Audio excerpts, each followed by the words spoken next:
Sebenarnya begitu banyak publik dan pihak yang masih terus bertanya-tanya, apa sebenarnya yang kemudian membuat Sintayong itu dipecat dari kursi kepelatihan timnas Indonesia? Mengingat Sintayong ini adalah pelatih yang dinilai spektakuler, pelatih yang cukup fenomenal, pelatih yang bertangan dingin karena dinilai mampu membuat timnas sangat kompetitif, menjadi pergunjingan, dan bahkan diperhitungkan bukan hanya di Asia, tapi dalam konteks persepak bolaan internasional. Karena Indonesia sampai hari ini masih memelihara harapan untuk bisa tampil dalam ajang sepak bola paling bergengsi, yaitu Piala Dunia 2026. Tapi terlepas dari apapun, susu sudah tumpah, tak perlu lagi untuk diratapi. Sintayong sudah resmi dipecat oleh PSSI. Tapi kalau mau jujur sebenarnya, publik sebenarnya sudah menerka apa alasan PSSI itu memecat Sintayong. Ya mungkin salah satu argumen yang paling dekat adalah karena kegagalan pemain muda Indonesia itu di Piala AFF 2024. Di antara begitu banyak laga yang bermain, 4 kali tanding kalau tidak salah, hanya sekali menang, selebihnya seri dan kemudian kalah. Itulah yang kemudian membuat Indonesia di ajang AFF 2024 itu harus tersingkir di babak awal dan kemudian tidak mampu melanjutkan di fase-fase yang selanjutnya. Padahal kalau kita mau jujur ya, mari kita agak sedikit flashback ke belakang. Sintayong ini adalah pelatih yang nyaris tidak bisa disentuh oleh siapapun. Jadi kalau ada pihak-pihak, figur-figur, ataupun dari kalangan manapun, kalau berani mengkritik Sintayong, itu cari gara-gara namanya. Mungkin kita semua itu masih basah pikirannya ketika ada salah satu pengamat bola, komentator bola, yang memberikan kritik, memberikan masukan terkait dengan strategi Sintayong, soal naturalisasi, soal taktik main, itu jadi bulan-bulanan. Bahkan konon, menurut pengakuan sang komentator bola ini, dirinya dan keluarganya itu diintimidasi dan diancam secara personal. Itu tentu sangat mengerikan. Ini kan mengindikasikan satu hal, bahwa Sintayong itu adalah pelatih yang tidak bisa disentuh. Haram hukumnya siapapun itu mengkritik Sintayong sebagai sosok yang dinilai sukses, telah membuat persepak bolaan kita itu jauh lebih bergengsi dengan persepak bolaan sebelumnya. Tidak berhenti di situ. Kita tahu bahwa ada salah satu anggota dewan, anggota DPR RI, orang hebat, coba bayangkan, dipanggil oleh MKD dan bahkan diberikan sanksi kalau tidak salah, hanya gara-gara mengkritik naturalisasi yang dilakukan oleh Sintayong. Itu dianggap sebagai tindakan seorang anggota dewan yang dinilai tidak etis. Itu kan menunjukkan bahwa ketika timnas di tangan Sintayong, itu semuanya on the right track. Strategi, taktik permainan, soal naturalisasi itu dianggap sebagai langkah yang paling jempolan, paling gitu, paling mantap untuk meningkatkan performa permainan sepak bola di Indonesia. Jadi dalam konteks itulah kemudian wajar kalau pihak-pihak yang selama ini sering mengkritik Sintayong itu adalah pihak yang menurut saya memang cari gara-gara, sering dibully, sering dimaki-maki, dihujat dan seterusnya dan seterusnya. Tapi hari ini kita mendengarkan, ini kan bagaikan badai siang hari, tak ada angin, tak ada hujan, tiba-tiba kemudian Sintayong itu dipecat. Orang kan juga bertanya-tanya, masih ada yang berani nggak? Ada nggak yang berani mengkritik? Siapapun pihak-pihak yang terlibat dalam pemecatan Sintayong itu akan dikritik dan dibully. Ya tentu tidak ada. Karena bagi saya percuma menghujat siapapun saat ini. Percuma mengkritik siapapun saat ini. Karena sudah terlanjur Sintayong diberhentikan dari kursi kepelatihan timnas Indonesia. Saya kira timnas Indonesia, fans Indonesia, seluruh rakyat Indonesia yang mendukung sepak bola kita untuk maju, saya kira sudah tak zaman lagi mencari kambing hitam dan kesalahan soal siapa yang dinilai bertanggung jawab terkait dengan ini semua. Mari bersatu, mari bahu-membahu. Jadi siapapun pelatihnya, siapapun pengurusnya, siapapun pemainnya, mau naturalisasi ataupun tidak. Oke teman-teman, kembali lagi bersama saya di channel ini. Teman-teman, tadi kita telah melihat dan menonton cuplikan video tadi. Nah, teman-teman, di sini kita kali ini akan membahas tentang foto ijazah palsu Joko Widodo ataupun bagaimana kasus ataupun perkembangan dari ijazah palsu Joko Widodo. Teman-teman, di sini disampaikan ya, kalau kita masih mencintai Indonesia, jadi mari kita dukung kebenaran. Artinya teman-teman, ketika kita masyarakat rakyat Indonesia, ya, ketika kita mencintai NKRI kita ini, marilah kita terus mendukung kebenaran dan kejujuran, ya. Terlebih-lebih ini kepada para pengadilan, ya. Nah, nyatanya memang pembohong yang didukung kebohongannya Rektor UGM, KPU PDI, termul kepolisian, ya. Ya, mungkin harus rakyat yang mengadili di Nepalkan saja komplotan pembohong ini. Ya, mungkin bagaimana kalau rakyat saja yang mengadili, ya katanya. Ya, untuk menepalkan saja komplotan pembohong. Ya.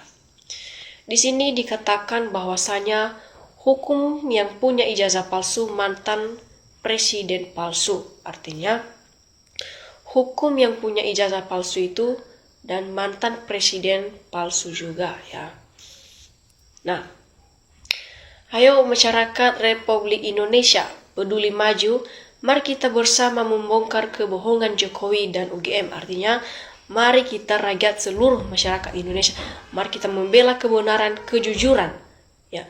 Mari kita bersama-sama membongkar ijazah palsu Joko Widodo dan UGM ini, ya. Nah, di sini teman-teman disampaikan bahwasanya Jokowi itu harus dihukum gantung, ya. Mengapa disampaikan di sini? Nah, tentunya para netizen menyampaikan ini mungkin sudah mulai muak dengan kasus-kasus ini. Karena mengapa? Kasus ini telah lama tersebar, namun sampai saat ini juga masih belum terselesaikan, ya. Nah, ini kenapa bisa masih belum selesai, ya? Jadi makanya di sini disampaikan Jokowi itu harus dihukum. Karena mengapa? Ya, kalau memang ijazahnya itu asli, ya silakan tunjukkan mana buktinya, ya. Atau mungkin juga teman-teman ijazahnya Jokowi itu palsu, ya. Makanya tidak berani menunjukkan di depan publik ataupun di depan umum, ya.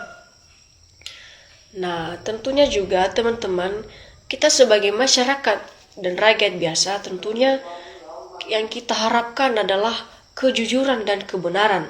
Ya, tentunya di sini kita sangat mengharapkan bagaimana supaya negara kita itu menjadi aman, ya. Jangan seperti kasus-kasus ini yang membuat negara kita jadi tidak aman, ya, membuat nama negara kita menjadi tidak baik, ya. Nah, teman-teman di sini disampaikan bahwasanya Jokowi gol dalam mencuri dokumen orang lain dan memalsukannya dengan sengaja untuk menipu seluruh rakyat Indonesia. Di sini dikatakan bahwasanya Jokowi gol dalam mencuri dokumen orang lain, ya. Jokowi berhasil memalsukannya dengan sengaja, ya, untuk menipu seluruh rakyat Indonesia. Nah, ya, tangkap paksa aja Jokowi dan kroninya baru bisa terang menerang bangsa ini. Artinya di sini dikatakannya tangkap paksa, ya, Jokowi dan kroninya baru bisa terang menerang nanti bangsa dan negara kita ini. Yo, bongkar terus sampai ke akar-akarnya lakunya si Jokowi. Ya. Ya, teman-teman di sini lagi disampaikan Jokowi Widodo saat mengelamar kerja di Aceh itulah foto yang benar.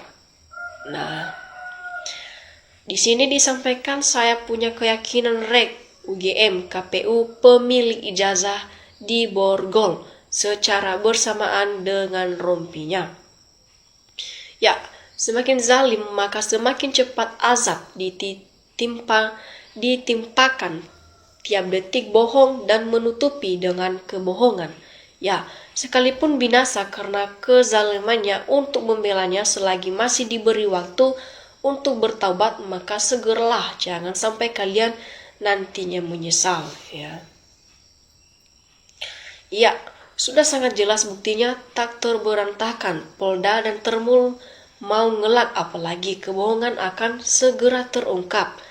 Ya, tentunya juga di sini teman-teman kita mengharapkan, ya, supaya kasus ini ataupun masalah ini dapat cepat terselesaikan, ya. Mungkin teman itu juga yang kita harapkan, ya. Nah, di sini disampaikan palsukan ijazah, tangkap dan adil. Ya, palsukan ijazahnya dan tangkap adili Jokowi. Nah, Termul Mulyono segera diperiksa karena telah membohongi masyarakat Indonesia. Artinya di sini disampaikan bahwa Termul Mulyono ini harus segera untuk diperiksa karena mengapa? Karena telah membohongi rakyat dan masyarakat Indonesia. Ya, percuma anak-anak sekolah demi ijazah asli. Artinya kalau ijazah palsu juga bisa jadi presiden. Nah, teman-teman, untuk kali ini disampaikan bahwasanya percuma. Orang tua mengatakan percuma mereka menyekolahkan anak-anaknya demi ijazah asli. Kalau memang ijazah palsu juga bisa jadi presiden. Ya, di sini ada suatu tanggapan dari para netizen karena seolah-olah dalam kasus ini biarpun ijazahnya palsu, tidak ada, masa bisa jadi presiden? Ya. Nah, untuk itu, selanjutnya teman-teman, alhamdulillah biar bagaimanapun kebenaran, pasti menemui jalan yang benar atas campur tangan Allah SWT, takbir siap aja lu masuk penjara nanti Jokowi. Ya, waduh, bukti baru bermunculan dengan sukarela. Nah, sekarang teman-teman, sudah mulai banyak bukti-bukti. Sekarang sudah mulai bermunculan dengan sukarela. Bukti tentang ijazah palsu Joko Widodo. Nah, Pratikno juga harus ditangkap dan diadili karena dialah yang memprakarsa Jokowi. Ya, rakyat kecil juga tahu bahwa foto itu bukan Jokowi. Berbeda jauh sekali ya. Nah, seharusnya semua keluarganya jangan dimasukkan lagi dalam kabinet Indonesia. Ya. Kasih dengan pengacara Rismond dan Roy. Ya, Suryo foto yang tadi. Nah, Jokowi bikin rakyat susah. Ya, mengapa? Ketika dan sudah jadi presiden, tunggu saat kehancurannya. Hai Jokowi.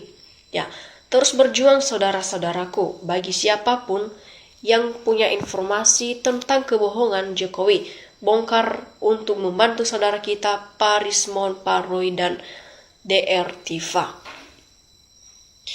Ya, yang kuliah kenapa pada diam gak berusaha selalu dalam membela Jokowi terus seret aja ke pengadilan. Ya, rakyat sekarang sudah mulai pintar maju terus demi anak-anak bangsa Indonesia yang punya pendidikan, masih banyak pengangguran. Nah, sekian informasi dan cuplikan video kali ini teman-teman. Terima kasih.